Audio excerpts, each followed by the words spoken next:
So I'd like to, this feels like more like a homecoming, and I'm very, very pleased. But also what makes it more homecoming is that Daniel didn't tell me that my teacher will be here. And I'm pleased that she's here. You know, she didn't want to be on my Viva, but today I'm pleased that she's here. Julia Galak, she was my PhD supervisor here at SOAS. And also, I think I've also learned one thing or two. One of my former students at QM again is here. He's now doing his MA here. Yeah, so yeah, he's here. So there's like teacher. So you are more like the grandmother teacher here. And I'm very grateful for the opportunity to speak today at the center seminar. And for what it's worth, this is my first rodeo out with the book talk. So I plan to do a series of talks. I was just talking to colleagues in South Africa to do like a big Southern African launch, but today is more like the first, so that should count for something. I decided to, instead of talk about the book, to talk about the process of making the book. And particularly, this could benefit colleagues that are starting off in their journey, but even experienced colleagues as well, who are interested in navigating the terrain of African politics or politics broadly in the global south, engaging with structures of state to try to get headway. So how do I? So let me start so the talk basically is like three things. Setting the scene, I'll talk about a bit of that, then stories from the field, and then we go to a Q&A. So, let me start with an anecdote. So, on the 26th of May 2010, at exactly 2:05, members of Parliament in Malawi sat down to debate President Bingu wa Mutharika's State of the Nation address, which had been delivered the previous Friday to coincide with the inauguration of the Chinese government-funded new parliament building complex. This is the complex. So you can see it. I won't belabor you with describing it for now. If you want to know more, you need to look at the book, right? As they say. But what's important is that in preambles to the floor speeches of these parliamentarians from across the political divide and displaying rare unanimity were gushing in their appraisal of the building. For example, the then ruling Democratic Progressive Party, which is now the ruling party now, after the September elections again. So the MP called Honorable Muntali from Karonga South, he started the ball rolling and he said, I want to congratulate President Mutharika for making it possible that the new parliament building is really built, and I'm among the first members of parliament to occupy it. This will always keep my memories fresh in future. Not to be outdone, Honorable Chitete from Chinji West North East, from the then opposition Malawi Congress Party, also weighed in. Thank you, Mr. First Deputy Speaker, sir, for recognizing me to make my contributions in this unique, unforgettable, and remarkable meeting of Parliament. This magnificent building reminds me of that of King Solomon in the Bible, which was built for the Lord, but this one is constructed for honorable members like you and me. Glory be to God. So this Chinese government-funded construction parliament building, which so enchanted Malawi parliamentarians, was not an isolated act of benevolence. It is part of a larger phenomenon across Africa, where the People's Republic of China has financed, built, refurbished, and maintained new parliament buildings for African countries. So in addition to Malawi, for example, examples include parliaments in Gabon, Lesotho, Seychelles, and Zimbabwe. And to give you a sense of the involvement of the Chinese, the Chinese government and Chinese construction firms, their involvement starts from the design, the construction, and furnishing of these building projects, of these facilities, sorry. And then, so in other words, China is engaged in an enterprise of donating parliament buildings to African countries. And upon completion of these structures, China sends a senior official to symbolically hand over the building to the beneficiary government. However, this handover does not mark the total exit of the Chinese from the project. They usually continue to maintain the building through subsequent 3-year cycle bilateral agreements of maintenance. And so, what's unique about studying these government building, Chinese government funded African parliament buildings, that one cannot get when they are studying, other huge sample of Chinese financed projects in Africa. Possibly the answer to this is that parliament buildings are a special category of Chinese government finance project. Why? Because in the first place, these ones are provided as gifts. So unlike other infrastructure projects where China would actually use concessionary loans, these ones are gifts. But actually that makes it more interesting, because why would another country gift another a parliament building, and not only that, and also maintain it, right? So in addition, these projects specifically target the beneficiary state's representative political institution whose membership transcends the extent ruling a clique. So in other words, so when they are funding the parliament building, this is where decisions are supposed to be made. We might discuss about the extent of the rubber stamping nature of parliaments, but it is where performatively decisions are made. And again, this is where the membership transcends the current ruling clique, because things change. Like I was saying, when I was in Malawi, the ruling party then was the DPP. It lost power to the MCP / UTM alliance called Tonse. Now the DPP is again back in power. So 4 questions emerge from this story that I just told you. And when read together, this constitutes what I call the research puzzle that I sought to unpack during the process of doing this research. So number 1, why will China, a single-party communist regime, fund the construction and maintenance of buildings that house multi-party liberal democratic aspirational institutions? So that's the first one. The second one is, so following from the first, what's in it for China? Especially when we consider the financing model.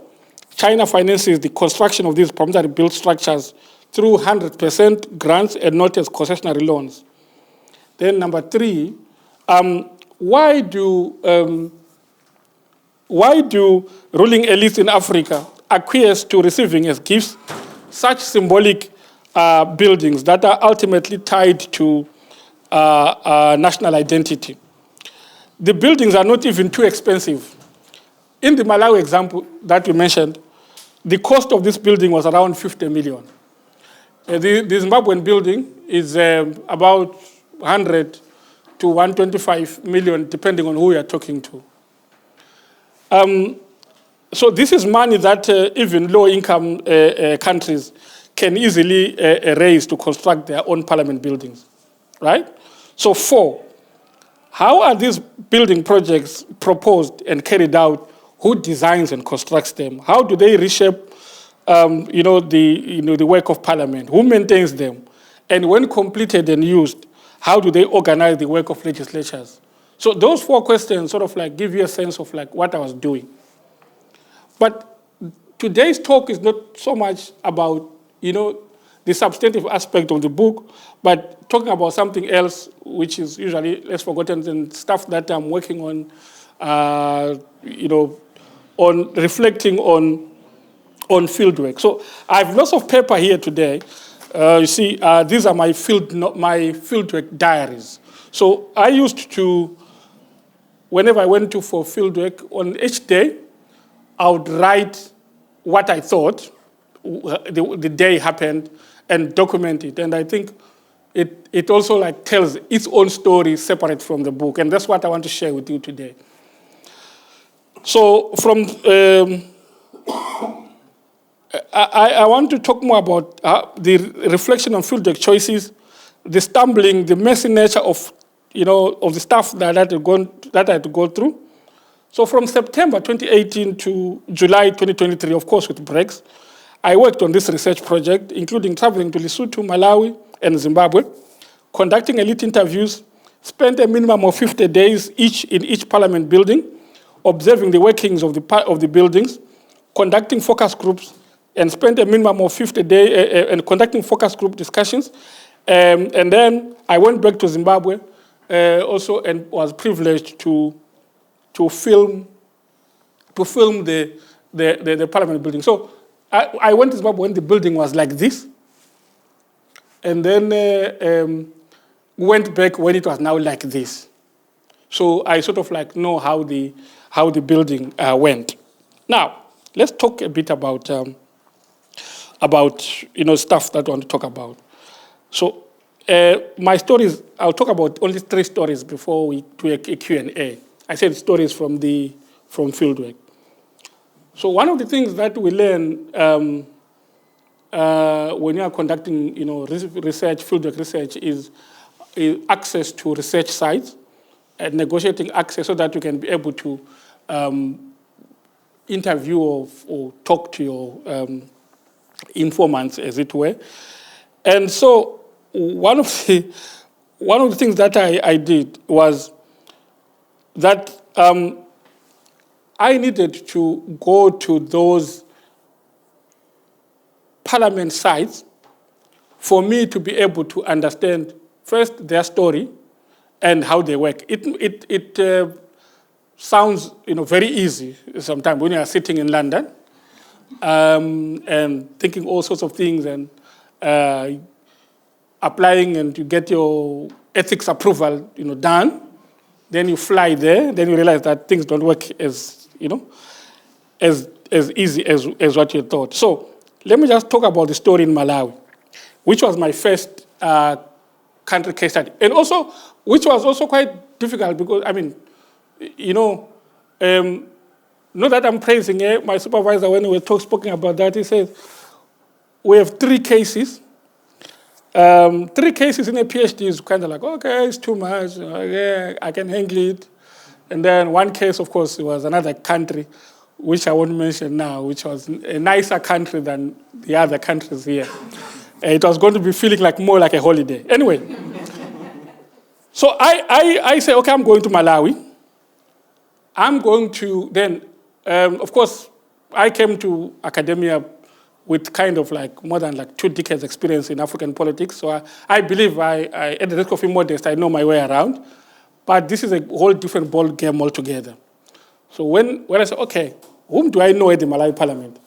Then I meet a colleague here who said, okay, I know someone who is kind of like a mid-level to junior kind of communication officer.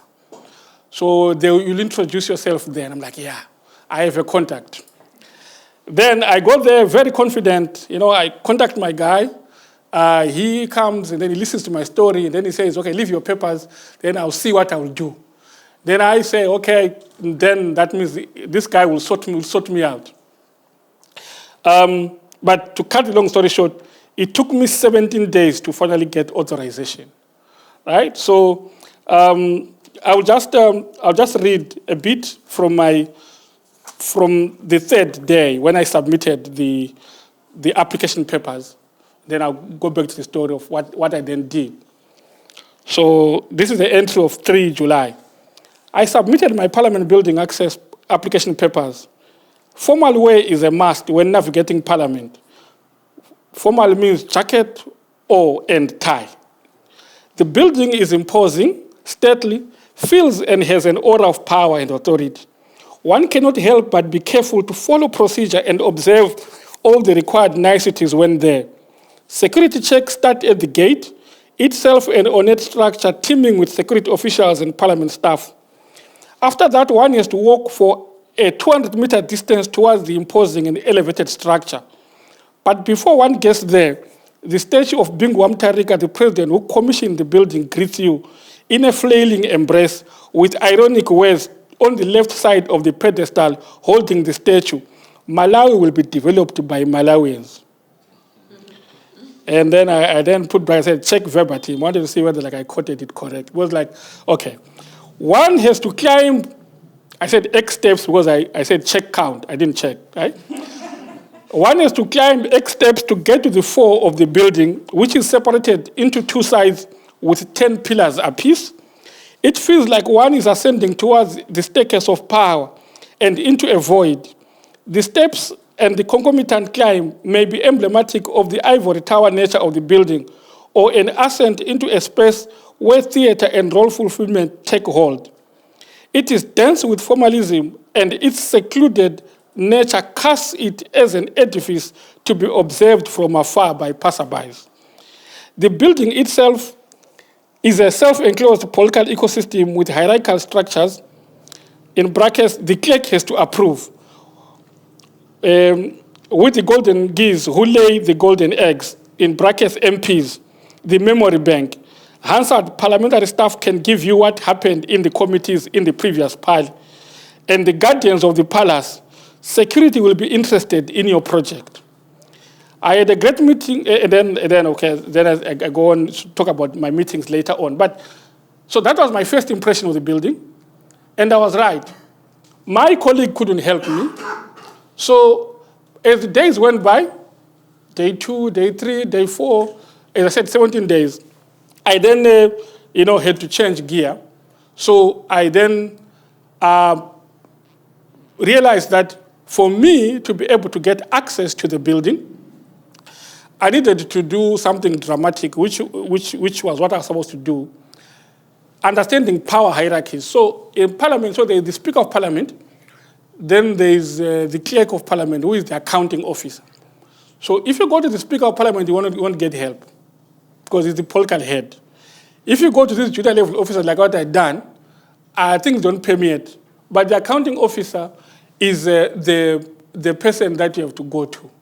So I decided to wear my political hat now, and then went to see the Clerk of Parliament. And after I saw her, things went very well. So this is the Clerk of Parliament. And you see, I was in my very, kind of nicely dressed. So that's the Clerk of Parliament. So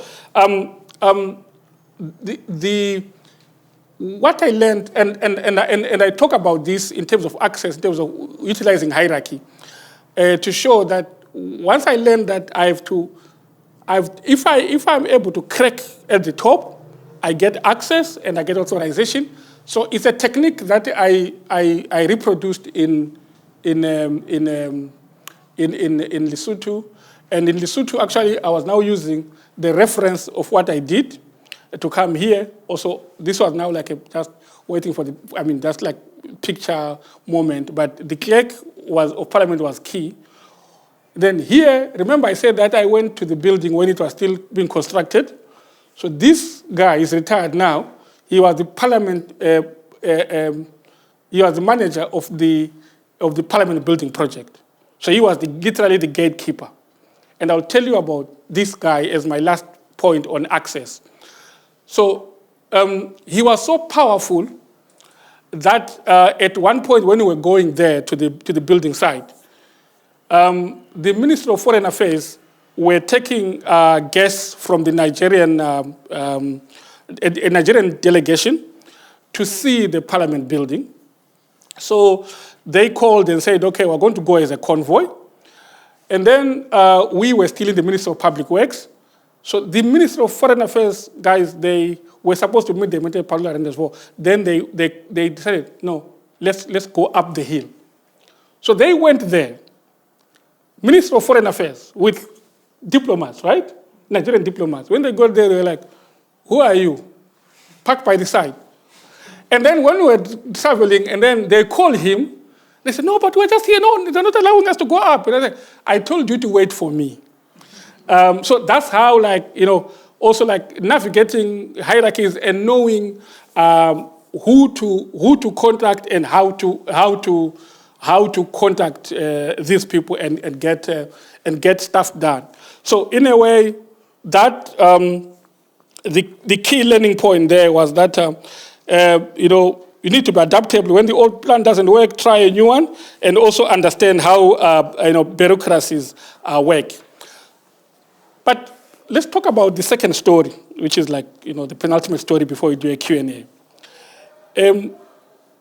It's not that when I was waiting for Parliament approval, I was doing nothing, right?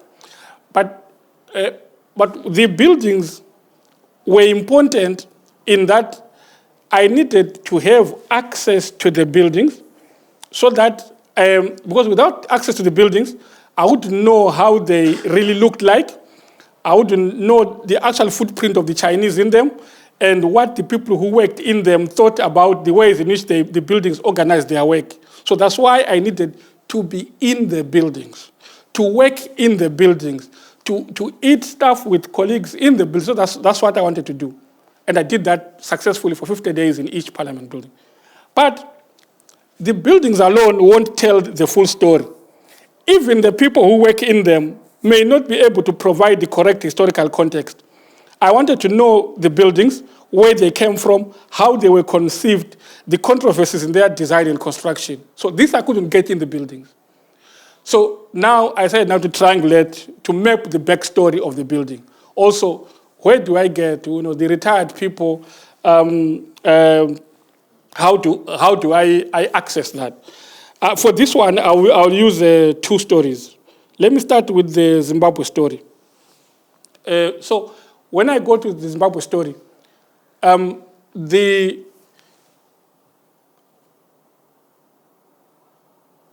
I was also a beneficiary of, the situation that had happened. So in 2017, there had been a military transition, a coup d'etat, popular coup d'etat, and some of the Mugabe ministers had been taken out of power. So there were very good resources in that regard, because to understand what actually worked. But also, there was a clerk of parliament who had worked in the parliament since 1980, and he became clerk of parliament for more than 25 years. So he's late now. If you read the book, it's called in honor of the book, so he is like in memoriam. I reproduce how he got to be in parliament in the first place. It was almost like an accident. He was not supposed to be there, but then he went there. So I managed to get these primary sources. The people that I spoke to, in Zimbabwe, they were the ones that had been assigned by President Mugabe to negotiate the deal. They were also the ones at that time that knew the story of why the parliament had to be sited in that place. But also, more than that, they also knew the story of why the building has to look like that. And they attributed that to a long story of former Vice President Joshua Nkomo, who had actually almost thought about that. So so that mapping the backstory then makes the work to be rich, because you get to know that. And then the other story that I want to talk about, the Malawi story, still on mapping the backstory. Actually, there's something that interesting that I found out, that in the official literature, the building was constructed by the Chinese. But in actual fact, when I met the original architects who had designed the building, the building was actually designed by Malawi architects. And now that information has been expunged from the literature, right? So if I'd gone only to the building, I wouldn't have found this very, very important piece of information, which then explains how China came about and also the tensions between China and Taiwan, and that made that change, and that parliament building was central to that diplomatic switch. And I was lucky again, I spoke to then foreign minister, who later became president, who actually is the one who was assigned by Bingu wa Mutharika to go and negotiate the switch.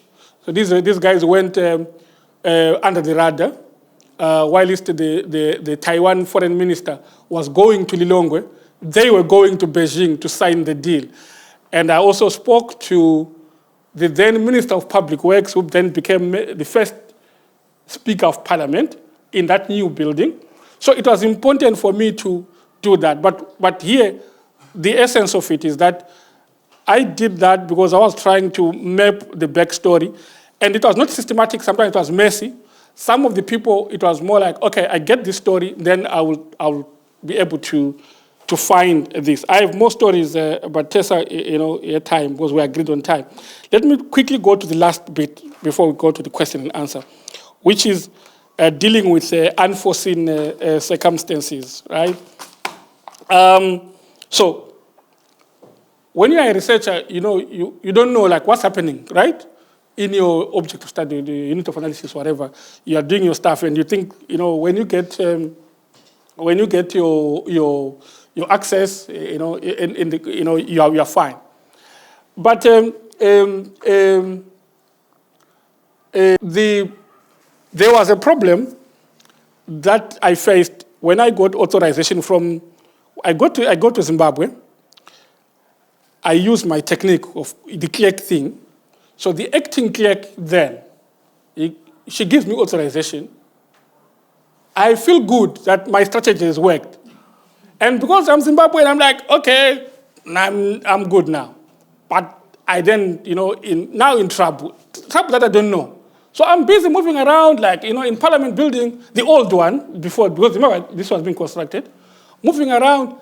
And every time I move around, I see people like following me. I'm like, who are these guys?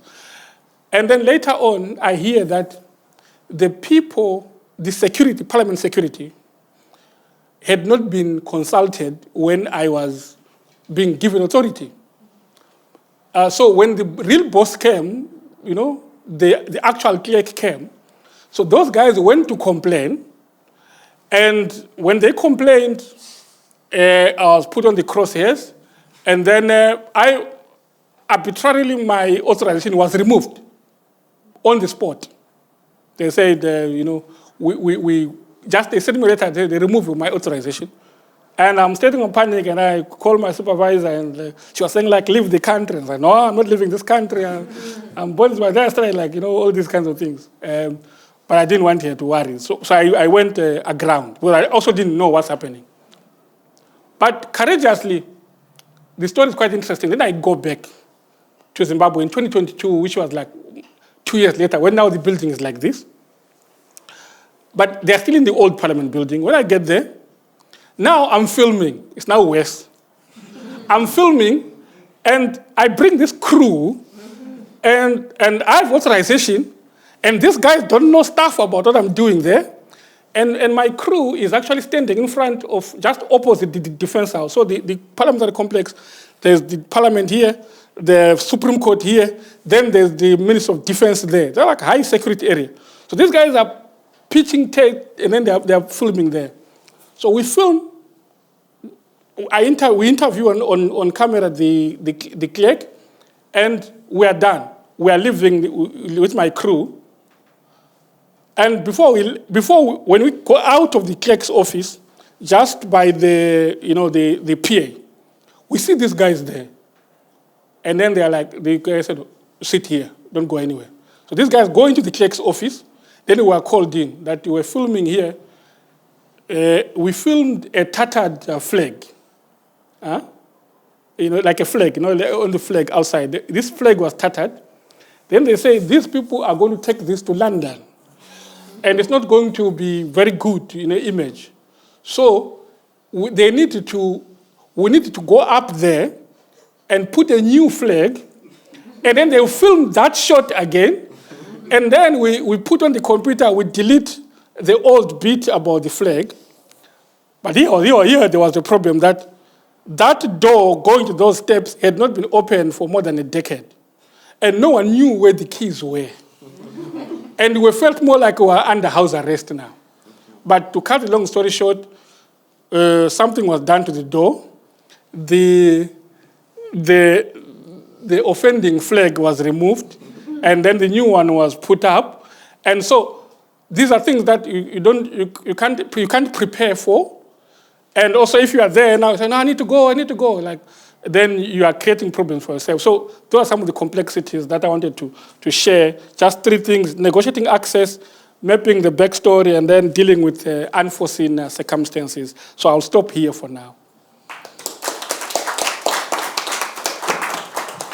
And embedded sort of locally, but how much engagement and how did you think about the role of China in these building projects, which might be in the book, so sorry. I'm more curious if, when you were engaging locally, did you explicitly mention China to them? I'm more, because I know as Africans sometimes, especially in sensitive areas, when we come to do research, it's not necessarily understood the way you projected it. I'm just curious to know, when you were maneuvering the hierarchy and just getting access, was it explicitly mentioned at some point China and what the reaction was?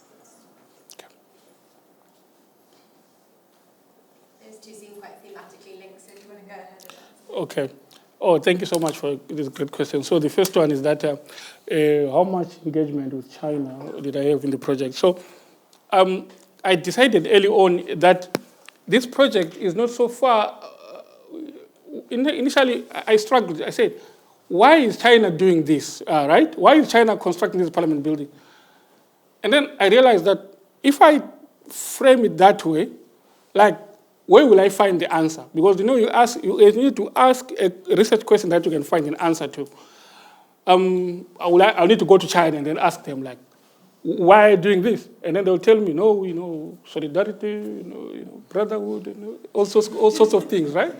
So then I then realized that, no, actually I found a cheat code. Like, okay, how is China doing this? And then I can find the why, right?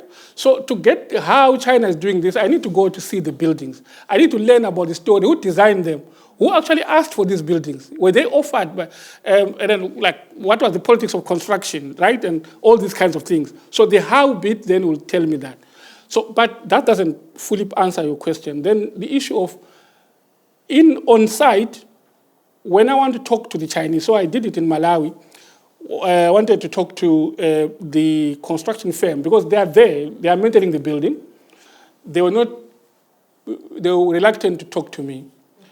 Then I went to the Chinese embassy.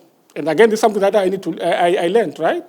So because I thought, like, if I go to the Chinese embassy, so, okay, I'm here. Then I realized later on that, no, the people that are running that building, they are not from the Ministry of Foreign Affairs in China. They are from the Ministry of Commerce, right? So they are a separate thing. That's Ministry of Commerce, MOFCOM. That one is MOFA, right? So I learned again that bit. So and then I had to talk to some project. I manage to get a project manager in Zimbabwe who spoke to me, but not directly through answering text questions. The second question, of course, one of the things, also it goes to ethics, right? How much of, so yes, and the issue is everyone knew whom I was talking to, that I'm talking about these Chinese, built parliament buildings. At the hierarchy, top level, they knew that. And then at the grassroots level, what I did were two ways. So talking to activists who know about this explicit. But when I'm talking to ordinary people, more ordinary people like my focus groups here, right? So one of the things that we'll do, we'll talk about the building, and then we'll also even show pictures of the building. So sometimes we're talking about how the building looks and what they think about it in the construction, the stories that they have about the building when it was being constructed. So yeah, so including, you see, like,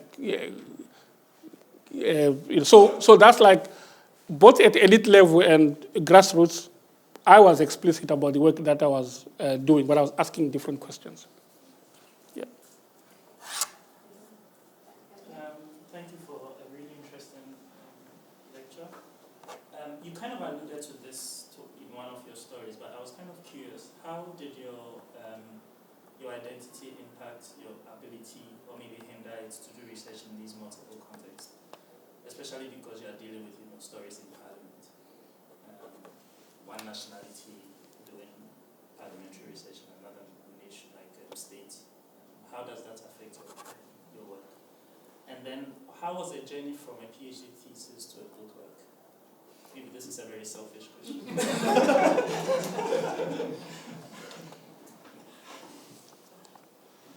Okay. Yeah, really similar to some of the earlier questions, but of course I'm curious about the findings, which I'm sure I'll find in your book, but in terms of sort of going in there and asking these questions about these things that, did you find much resistance, and what kind of resistance did you face, when you were sort of going there and asking questions about, motives that may or may not be explicit or official? I mean, how did you get in trouble, basically, for asking these kind of questions?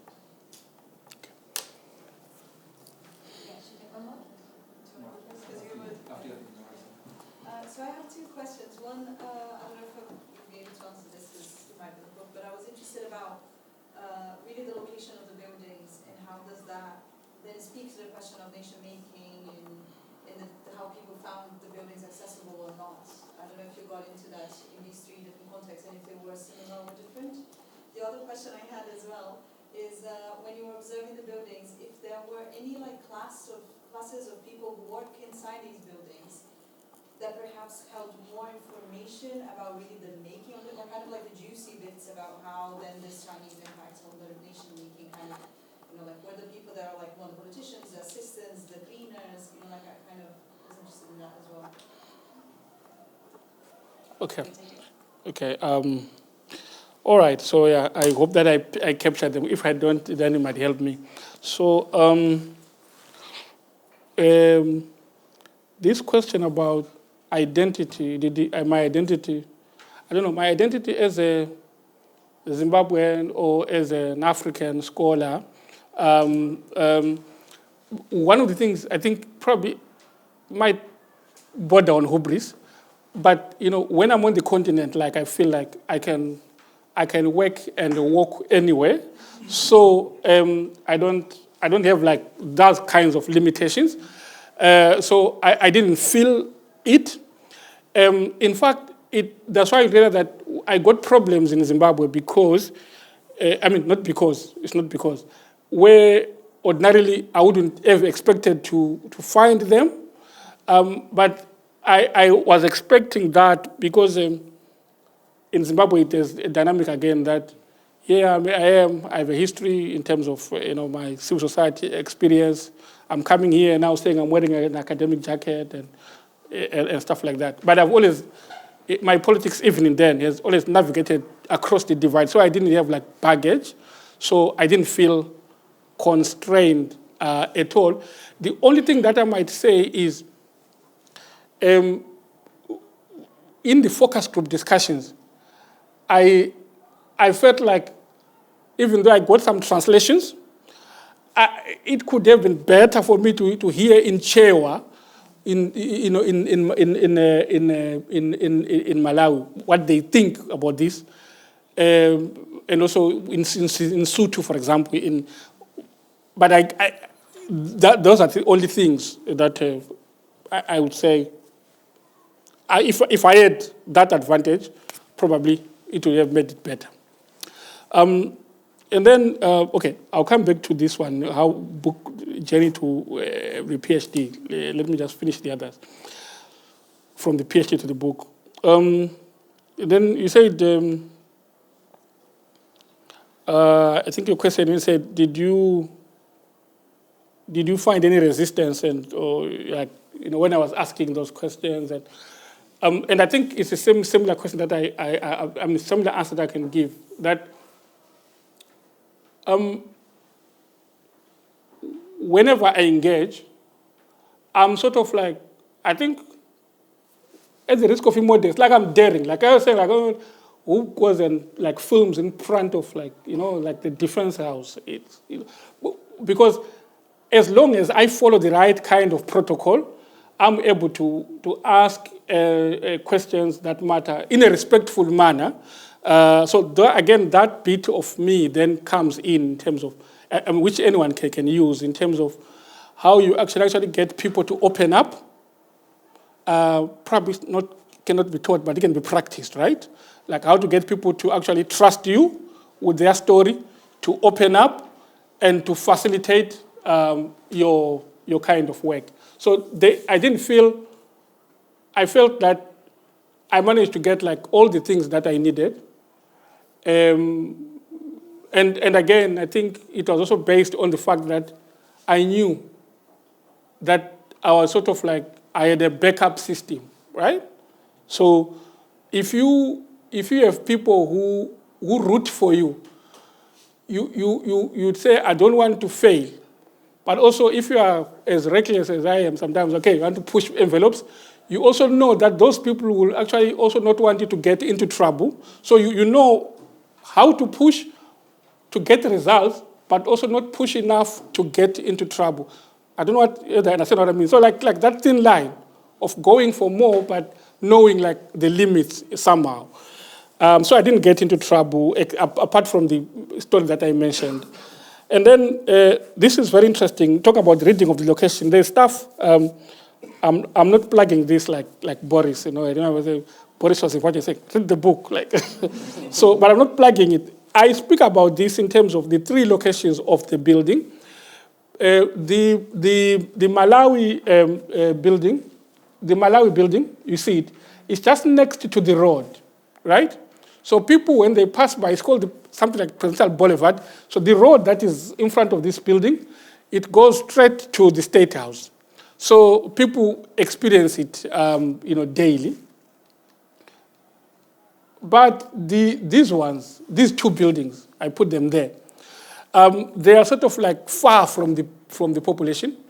And so to get there, you need a real reason to get there. Here, this building it was quite established. There's no transport to get to this building. Like there's no like a proper like public transport. So which means that only people with money, with cars, they go there. And there's a group of people that I interviewed, who unemployed people, they stay by the roundabout, like before you go up, right? They always insult the politicians when they go up. Well, like whenever they turn there, they say, these people, they're the ones that are, you know. And then that building is in a new administrative city. And I talk about it again when I'm in the chapter where I speak about Zimbabwe.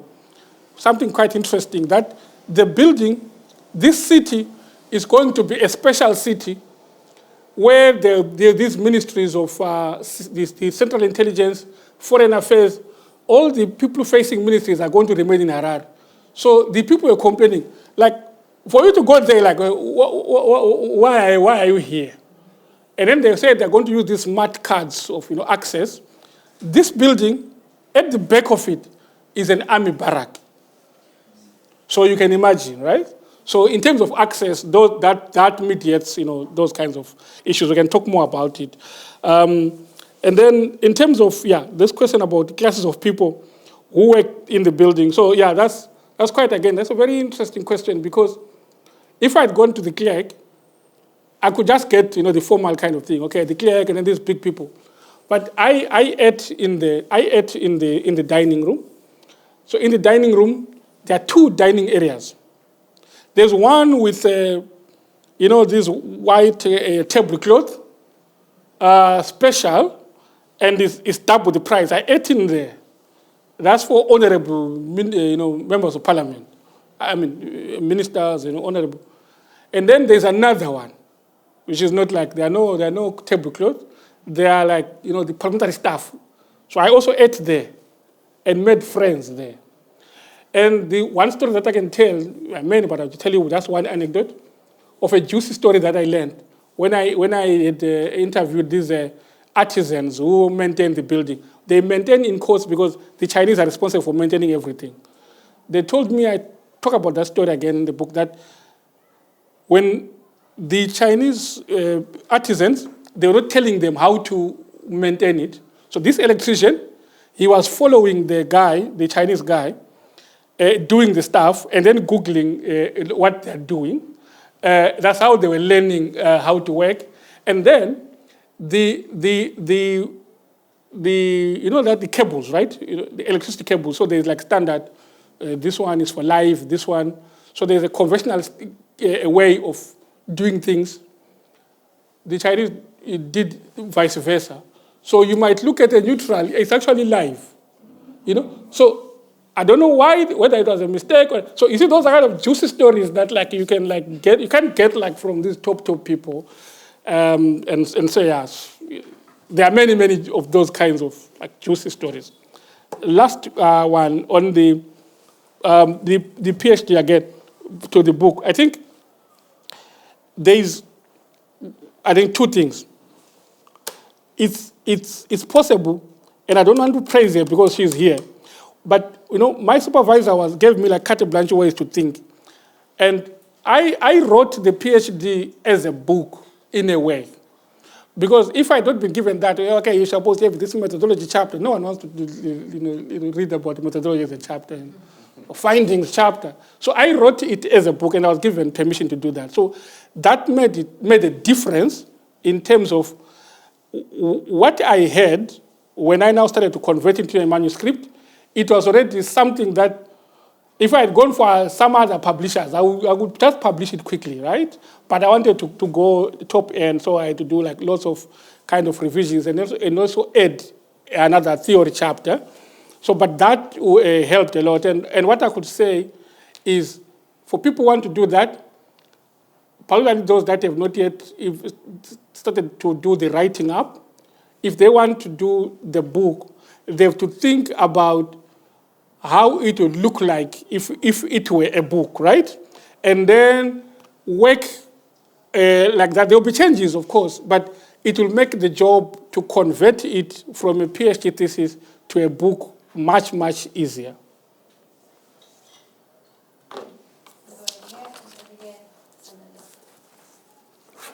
Maybe you speak about it in the book, but I'm interested. I never thought about it, the fact that in our country the Chinese have built most of our government institutions, and it's true. Born and raised, lived there, I never paid attention to that. But I want to focus on the focus group. I don't know if you touch a little bit on the notion of like appropriation, because we call Co-creation? appropriation. Or appropriation. Okay. We call ours the people's house. Mm-hmm. I don't know if those ones they have a name, but the fact you spoke on how the Zimbabwe one is very far, like the entry.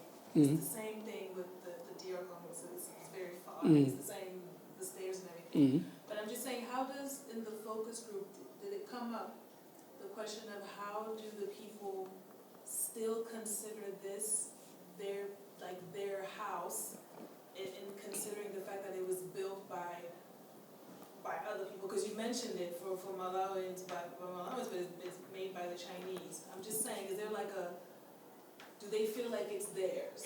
Has that question, could you speak on that in the focus groups?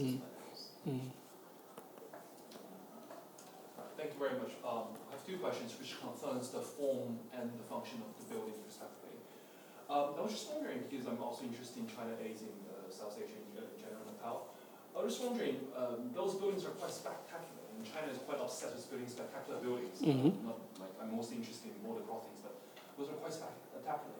Could you make some comments on how the spectacularness of those buildings, it's very big, very spectacular, it looks great in some ways, has certain effects on people's perceptions and people's understanding of those buildings, just some of the materiality of those buildings and how are these spectacularness of the buildings or legibleness of the building being perceived by locals? That's my first question. And the second question is much more straightforward. Why would China as an authoritarian state want to build parliament buildings?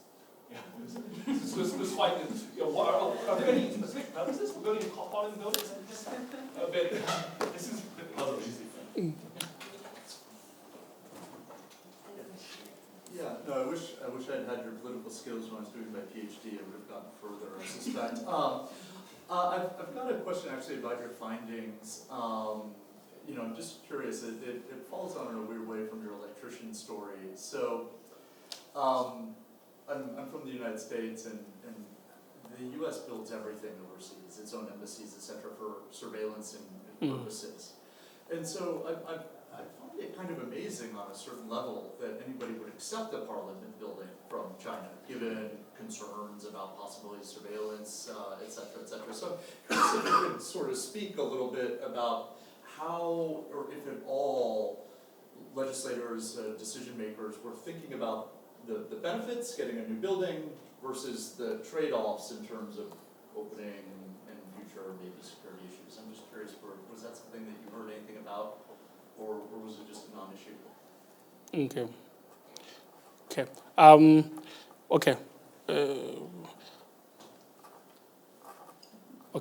All right. If the focus group in terms of whether people see that building as theirs, it's quite a mixed bag. So my kind of focus group, in the focus participants, when across the countries, I think I got a sense that they don't have a problem with the building per se, but they have a problem with the way in which it was actually, the buildings per se, the way in which these buildings were conceived, in that, high kind of secrecy and this kind of elite deals. And in Zimbabwe, for example, they're questioning that actually there is some, and also even, I think you can say across the three cases, they were saying these politicians, local politicians, are sort of like doing this for China to get something. It is that something that then creates, grounds for a lot of rumors and swelling. And for example, in Lesotho, they're saying the Chinese actually built that structure because they want to take over some place, that is it's more like a trade, right? In Zimbabwe, they were saying probably the Chinese, because of the minerals that they get, so it's more like that kind of. So you find this, but they are not. They are perceptions. It's not like it's like this is what it is, right? But I find that because of these buildings are far, there's also legend.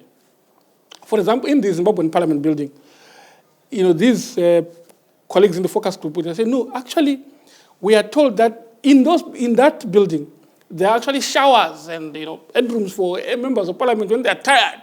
They can just go there.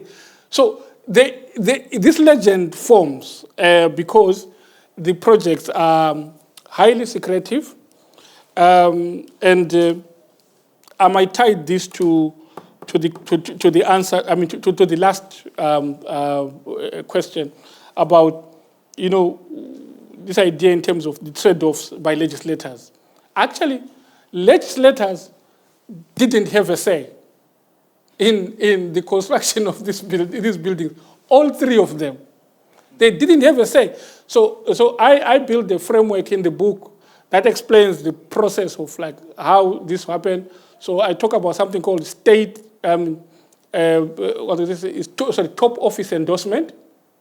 So these buildings were given as gifts to the head of state, or in the case of Lesotho, head of government, right? Because there's a king there, right? So there are gifts for the head of state or head of government. And then what does that do? It paralyzes the bureaucracy. Because who are you to question a gift of the head of state, right? So, and in all the things, in all the cases, I found that, so in the case of Lesotho, for example, you find that the architects, the principal architects, even though they had an issue with the drawings, they were told that this is the gift of the prime minister. This thing has to go because we have FOCAC 2006, right? In Zimbabwe, when the bureaucrats, of course, there was some level of agency. That's what is surprising. The Zimbabwean story, on the face of it, you might think that because of Zimbabwe's proximity to China, then it was all carte blanche. Actually, Zimbabwe exercised more leverage. But this is what is interesting. Quick story about Zimbabwe. So China said, okay, this is what we're going to do. They came, they said, okay, we're going to see the sites. They showed them the sites. They showed them the building materials companies. They showed them the Kingdom Hotel, which is something like this in Victoria Falls. Then the Chinese went back. And then they came back with 3 plans. They said, these are the 3 plans. So you choose A, you choose B, you choose C. But before you choose, you're not going to choose here. You discuss in cabinet, and then you're going to come to Beijing. Then you're going to choose between A, B, and C. So you see, so it is whatever choice that they make, it is their choice, but also the choice is being done after a discussion, but it is done where? In Beijing, right? So it was never a case of the legislators. They didn't have a say. It was quite high elite. Now to the last 2 questions. So in terms of the spectacularness of the building, does it have an effect on the people's perceptions? Already when I started off, I remember they were saying this building was actually almost like the Solomonic temple, right? So the elites, they like the building. In terms of like, they really like the building because it looks quite big but also the population, ceteris paribus, holding other factors constant. Some of them are saying that in Malawi, for example, some young people that I interviewed, they were saying, you see, when you pass that building, you feel like you can also take a picture and show people that Malawi is developed like America, right? So they feel good about it. So in a way, there's a tension of feeling good and feeling bad about it in the same way. They are pissed off that the politicians didn't include them, didn't talk to them about this, but the building itself is sort of like a good building.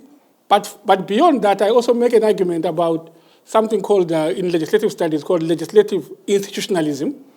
Sorry, institutionalization, yeah. Legislative institutionalization, sorry. So where these buildings, you can see the scale of them. They've now institutionalized parliament. So parliament is a place somewhere now. And so what it does, counterintuitively, it strengthens parliament, right? Because now it is a place there, and then something that happens. So in these 3 case studies, the parliamentary staff has increased. So now I talk about something that I call the development of what I call a parliamentary ecosystem, which is a new type of a civil servant, which like a public servant, who actually, you find people now finishing a degree and working in parliament and working their way up. So all they know is working in parliament, right? So it is now institutionalized. Whether it will translate to actual checks on the executive is another story for another day. But that, the spectacularness, it actually then has this kind of an effect on the institution of parliament, never mind how it came to be.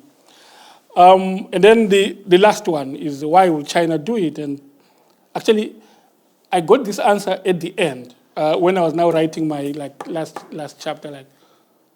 it was like simple because everyone is doing it. Like, so the West is involved in parliament, in African parliament. They do what is called parliamentary strengthening programs. Very big on it. In fact, at the height of the Western sanctions that were imposed on Zimbabwe, the only structure that still received funding was parliament. Because it was an area where they zoned it and said, this is where we want to project influence here, right? So the Chinese are also doing their own parliamentary strengthening with Chinese characteristics. So the West will fund expansion in a weird way. So from 2004, if you read literature from people like Joel Bakan, the father of parliamentary work, so parliament was just like the plenary. So now you have committees, which will mean that you need a place to have this. You also now have these kind of hearings that are supposed to be done there. Then also even like the expansion of the legislature itself. And also the growth. When you have committees, you now need committee staff and, Hansard, all these kinds of activities that require more people. So the West will support that, bring computers and all those kinds of things. So China found a way. Okay, you guys, you want the soul. We will bring the theater. We're not competing. Eh? You do your stuff. We do our stuff.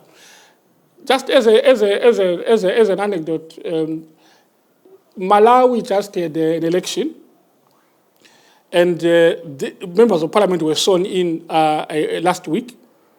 Guess what? The people who were invited to speak to those new members of parliament, it's the UNDP resident coordinator who coordinates the Western, parliamentary strengthening programs. And guess who? The Chinese ambassador. The Chinese ambassador was the only ambassador invited. And when she was speaking like a chief, that no, we're going to do this, we're going to reduce, we're going to take away like debt. And then she said, we're going to do that, but on condition that there's one China. And almost like giving matching orders. So I'm like, okay. So they understand the dynamic. So in short, China is in a space, it is not like atypical.